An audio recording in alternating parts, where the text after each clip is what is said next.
Bueno, como ministra encargada com o assunto de adulto maior, para mim está honor e prazer de estar aqui na presente, Bosnantur, e mira como bonita edifício aqui era. E, em verdade, trabalho de maneira muito compreender, de Israel e Bolsonaro, bonito trabalho. E assim, em verdade, é possível que o trabalho para os meninos de idade mais avançada, por ajuda e sustento e com nós por trabalhar conjuntamente também com a empresa projeto aqui e por continuar oferecendo guia e ajuda que na Aruba está necessário. O pidanki também para trabalhador não está presente, todos não ajuda, todos não está aqui também de companhia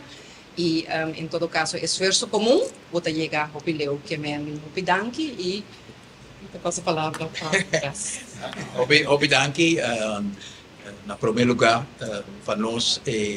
edifício aqui está edifício de roupa e valor e da bonita com outras sortes também sobre esta forma parte importante da história da Aruba. País não chega de profundizar mesmo pouco da parte histórica do edifício aqui, para mim, desenvolvimento de Aruba e para mim oficina administrativa do país Aruba toda em Fort Sultan e tem praticamente turcos de administração do país Aruba, tem toda em aduana, toda em polícia, toda em oficina de registração, toda em hasta corte, hasta a oficina de ratão político do primeiro parlamento de Aruba, toda aí e como ponto de modernização grande, toda a construir edifício aqui do siglo II passado e apone aqui na maioria de administração do país Aruba bem e com a nós temos outros órgãos aqui dentro mostra também o valor que dona na outros órgãos e outras zaken. Pero outros órgãos pelo qual outras zaken percorrer bem. Pero para nós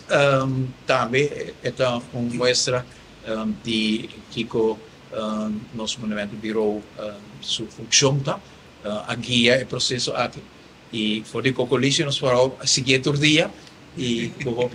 admiração para o trabalho de contratista também e a supervisão de monumento virou e desenho para percorrer para o edifício aquele em sua forma autêntica e nos apreciar essa bonita dia portanto o valor